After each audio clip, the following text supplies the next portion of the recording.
What's up? You got your boy Dyreck, aka Native Shades, reminding you to like and subscribe, because today we're gonna be talking about the Behringer LM drum.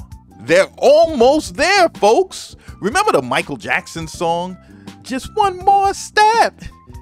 Because we're almost there. Behringer is almost there. They're almost finished completing the Lindrum drum machine. Now, they're keeping things on the wraps, as they should, because, you know, companies will take the idea and just run with it as their own. You know, like a company like Isla Instruments will be like, oh, okay, you're doing a Lindrum? Well, we're doing a rim drum. Yeah, you know Roger Lind?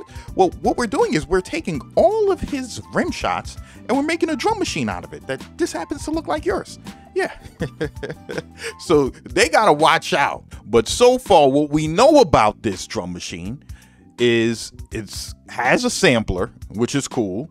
We know it has a high pass and low pass filter because they basically took the filter off of their RD8 and RD9 drum machines. Another thing they took off those machines is the wave design knob thing, where you have an attack and a sustain, where you get to put the attack you want on the melody, or you get to sustain it and lengthen it, which is pretty cool. This is what we know so far. It looks like it got nice pads. It looks like it should have all the outs that we expect it to have, with just like the actual Lindrum did. So we're waiting for it. And also, in other news with Behringers, they're coming out with a legendary remake of a synthesizer called a Polyvox.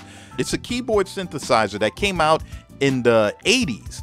And this thing had just like a rich, great analog sound. I think it was a 2-voice analog synthesizer, and the sound that this unit had was just so warm. Behringer is remaking it.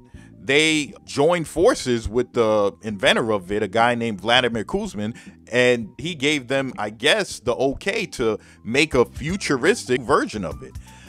Behringer is now like the bad boy of the music production space. Remember like how back then Puffy was taking songs from the 80s and remixing them and making hits in the 90s with him and Mace rapping on them and everything like that? Behringer is now the P. Diddy of the music production space, man, because they're taking all these legendary pieces of gear from way back when and they're bringing it out now with a new face and everything. So it's going to be very interesting to see what they do with that. And not only that, in other news with Behringer, not only are they covering all this hardware, but they're also covering the software. Behringer's coming out with a DAW. Could you believe it? Behringer, known for its mixers and its audio equipment, microphones and everything, they're coming out with a DAW now. So not only are they gonna have the hardware lane covered, but they're gonna cover the software lane too. I know some folks is like, yo, ain't they 2000 and late? Isn't it kind of late to come out with a DAW right now? Well, Behringer, for some reason, they want to drop a DAW. I guess they want to get in the mix and with cats like Pro Tools and Ableton Live and Studio One and everything, and they want to drop something. I don't know about that, because I mean, people's been using their DAWs for like 20 years, over 20 years and things like that. So like me, I use Acid Pro. I tried other DAWs. I feel comfortable on Acid. That's my DAW. And, you know, I know other folks, whatever they use, that's what they use. It's going to be hard to convert people, especially now, from using whatever DAW they're accustomed to using to converting over to your DAW. But it's a possibility. And one twist about this Behringer DAW is it's gonna be free. Yeah, free, 5-finger discount. It's gonna be free.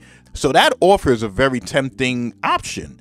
It's gonna be very interesting how, you know, the VSTs, how they let you use the VSTs in it. Like, can you use multiple VSTs at once and everything like that?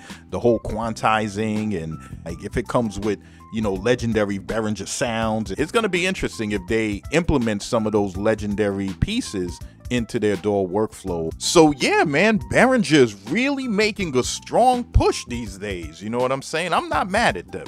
So this is your boy Dyreck, aka Native Shades, reminding you to go down low in the description and learn how to make fire beats fast.